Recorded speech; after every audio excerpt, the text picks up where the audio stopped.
This is a copy of a book I like a lot. There you go. This is a copy of Don Quixote. It's a little dog-eared, and I guess it's got a few post-its on it, because this is what professional book critics do. And this was kind of an important book to me, because I wound up reviewing this on NPR, and KCRW heard me and asked me to be their weekly 4-minute book critic. So I have a real sentimental affection for this book, over and above the fact that it's the first novel ever written. And what's kind of cool about it is, even though it was the first novel ever written, it was a parody of other novels. What they really mean when they say Don Quixote was the first novel ever written is it was the first good novel ever written.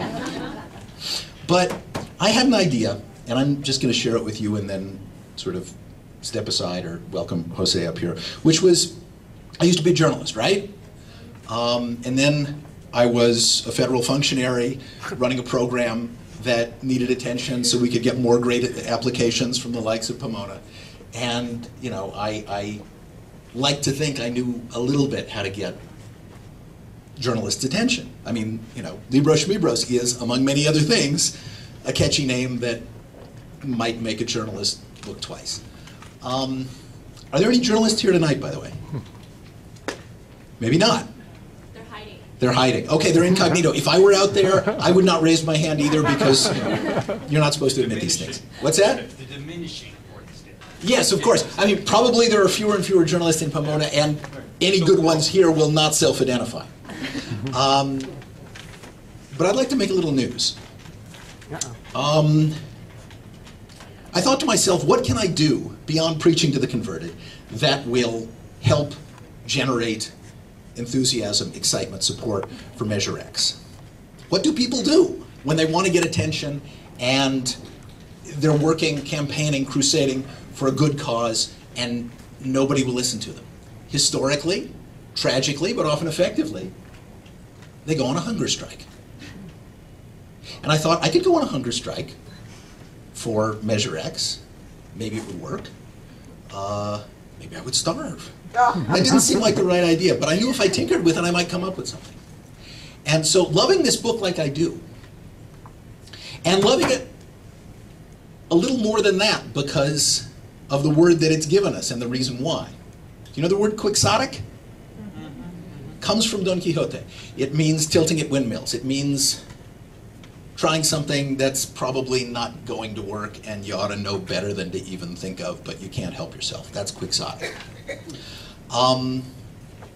So my quixotic idea is I'm about to go on a hunger strike between now and November the 6th. And what that means is I will not eat anything that is not mentioned in this book. And so, now, this is a weird kind of hunger strike, admittedly, because this is about the only hunger strike where the striker is actually in danger of gaining weight.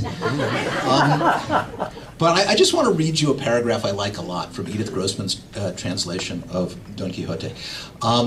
The first thing that appeared before Sancho's eyes, that's Sancho Panza, Don Quixote's portly sidekick, the first thing that appeared before his eyes was an entire steer on a roasting spit made of an entire elm. And in the fire where it was to roast, a fair-sized mountain of wood was burning, and 6 pots that were placed around the fire were not made in the common mold of other pots because these were 6 huge cauldrons, each one large enough to hold the contents of an entire slaughterhouse. They contained and enclosed entire sheep, which sank out of view as if they were doves. The hares without their skins and the chickens without their feathers that were hanging from the trees, waiting to be buried in the cauldrons, were without number. The various kinds of fowl and game hanging from the trees to cool in the breeze were infinite.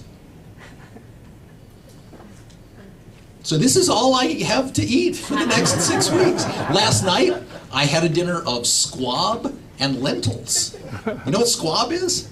Pigeon. Squab is pigeon. It's actually pretty good if you can forget that it's pigeon. I so look forward to coming back here on election night, November the 6th, and sharing that feast with you before I return to a regular diet. Will you be blogging about what you know, did today? I probably should blog about it. I don't really have a blog. Libros Schmibros has kind of a semi-blog, but I don't know, if word gets around, people want to read about this. You know, if I'm dumb enough to think about it, I'm dumb enough to talk about it. So, sure, why not? I'll blog about it. But now, actually, I want to welcome Jose back up here, and if there's any time for any Q&A, I want to sit back and watch him get all the questions. Thank you very much.